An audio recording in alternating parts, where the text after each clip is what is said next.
subjected my brother and I to a Socratic analysis. He asked us questions, and based on our answers, he asked us more questions. He was trying to test what we knew about what we had just spoken about. He did what I would have thought you would have to be taught to do, but nobody ever taught him to do it. Okay? It's just something, I probed him later and found out that he had learned this because of his playing games online and wanting to argue with people.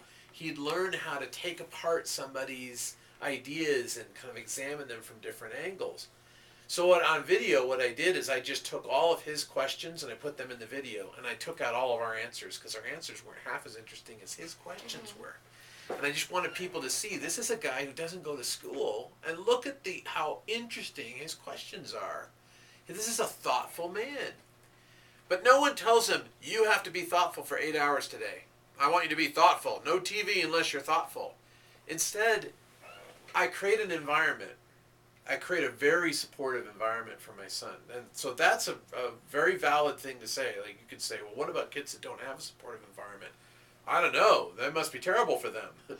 But my son has an environment where he's surrounded by resources and books and all kinds of stuff and the time to use this stuff in any way he wants. And what I do is I play chess and I study things, and he sees that. And I think he, naturally just wants to be like me. Our household is a household where there's lots of learning going on. And so he's naturally learned to do that. Now, you asked about how do people decide that they really want to learn? So if they're not forced to do it, how do they do it? Well, how did you decide you wanted to work with kids? Did someone say... It just happened. It just happened. But there's something that responded to that in you, right? Mm-hmm. There's lots of things that happen. Now, what I want you to notice is sometimes when you go through your day and just notice how many opportunities you have to do different things. Like, for instance, you have an opportunity to play video games. Do you play a lot of video games? No. You don't, but you could. Mm-hmm. Do you play any video games? Yeah. You play a lot of them, right? Okay. Now, I bet you both have opportunities to play video games. Yeah. But you see, that doesn't resonate with you. Mm-hmm. That your soul doesn't respond to that. Now, I remember being a young man, and I responded to playing video games, and what I loved about video games, I loved taking control of a system. I wanted to take control. I wanted to dominate this system. That's why I learned to program computers, is because I wanted to own this. It was like a little world of hamsters, except I controlled all the hamsters. And I felt like Cartman, making a little civilization that worshipped me. That's how, in my life, I couldn't control anything, and so I wanted to control something, and I think games, especially for young men, I don't know about how young women are with games. There are a lot of young women like games. I don't know if they have the same psychology, but I think for men, it has a lot to do with wanting to manipulate and control and to feel, it makes us feel safe, it makes us feel powerful, it makes us feel secure. So that resonates with a lot of guys. That's what I was thinking too, though, because your example is your son, and he's obviously grown so much not being in school, and he's learned all these things on his own. But what about the people who don't choose to play video games? Like, video games were a big thing for him, but the thing is that most people would say he didn't do anything, he just played video games. And most of the time I was thinking that too. I'm like, I wish my son would read some books. I don't really like to read books, Dad. Well, he doesn't read books, but what my son does do is he lives on Wikipedia. Mm-hmm. The kid has absorbed Wikipedia into his head, which is like a book. He's able to conjure up information. We've tried different things. My father paid him to write an article once about caddisflies because they have caddisflies on their property. He said, "What is this thing?"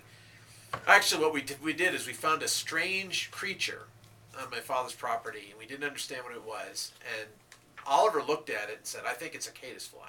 We said, "What's a caddisfly?" And Dad said, "Well, Oliver, why don't you write a report on caddisflies? I'll pay you $300. And so he ran home and wrote this whole report, and then he showed it to me, and I helped him by adding pictures to it. I said, "Well, we need some pictures of caddisfly larvae. Let's drop them in. let's find a graph. Let's find something to graph and put some of that. It looks scientific-y. And so I try to encourage him to make it look like a more professional kind of report, which was my limited opportunity. I get little opportunities now and again where he lets me help him do something better. Mostly he doesn't want me to help him do anything. And I would like to help him do lots of things, but he likes to do things on his own. So, he wanted to get this money because he wanted to buy new parts for his computer. So he went ahead and did this report. Now this makes perfect sense because it's exactly what happens to you as an adult. As an adult, you're paid because you entertain people. You do something someone wants you to do, and they pay you. Now, if you choose to do something for a living that you hate, then you hate your life, you hate your job, and you're miserable all the time, and you don't do it well. That's the real thing, is you really don't do it as well as someone who really likes to do it. If somebody was working with kids because her mom said, you really should get an education degree because it's good to fall back on, even though what you really want to be is a ballerina. And so they're like, okay, Mom, I guess I'll volunteer with the kids, whatever. That person is not going to be half as good as you are because your heart's in it. It's something that resonated with you, right? You try things. This is the reason why. This is the strongest reason for compulsory education, even though I'm against compulsory education. The strongest argument for it that I can think of is you can say that it makes sense to be forced to try a bunch of things. Try, because that's how you're going to find out what you really want to do is to try something that you maybe from a distance you go, that looks boring. I used to say I would never want a desk job when I was 10 years old. I'm like, I want to be a spy or something. I want to be a warrior, field geologist. Yeah, buccaneer, pirate. There's not many jobs for those. So I wanted to do something that was like involved a sword, or I could wave a sword around. And there's like really not many opportunities like that. So what do I have now? I have a desk job. But I have a desk job that's like that. I have a swashbuckling desk job. I have a lot of freedom. I get to say outrageous things and be outrageous in different ways and challenge people in ways. So intellectually, emotionally, I feel like an adventurer, even though, and I've traveled around the world twice this year, for instance. I get to go all over. I just taught in Estonia and Romania and in Sweden, and I'm going back to Sweden soon. I'm going to teach at eBay in Silicon Valley next week. I'm teaching at Progressive Insurance in Colorado here. So I get to go to lots of places and meet lots of people and do lots of things and see some exotic locations. And I feel good about that. It doesn't feel like a desk job, is my point. But I had to try. I had to be exposed to some things in order to get close enough to go, ooh, I think I would like to try that.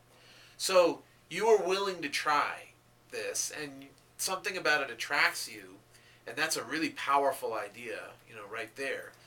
But that's the secret to it. How do people get motivation, internal motivation? There's something in their personality, in their soul, that is resonating at a certain frequency, and they don't really know what that means until one day they see somebody do something. That's why you have to see Man on Wire, by the way, because the guy in Man on Wire who took... Have you seen it? There's a documentary called Man on Wire about this crazy French guy who walked a tightrope between the Twin Towers in 1974 without permission. He snuck in with a team of people, and he figured out how to get past security and everything, and he had some inside help, and he strung a wire at night, and then he walked across, and then he was arrested. But that's not what we're trying to do. He became a big celebrity. And one of the things they say in there I really like is one of the members of his team said, I like doing things that are illegal, but aren't wicked or mean. And that's the nice thing about this, is it wasn't hurting anybody at all. It wasn't doing any damage to anything. It was actually kind of raising people's excitement and imagination. And the best part of the whole documentary is there's a policeman who is interviewed about what it was like to watch this guy, and since he's like this hard policeman who's saying like, oh, I think it was wonderful. it really filled you with hope for the future. You know, like it's fascinating. So.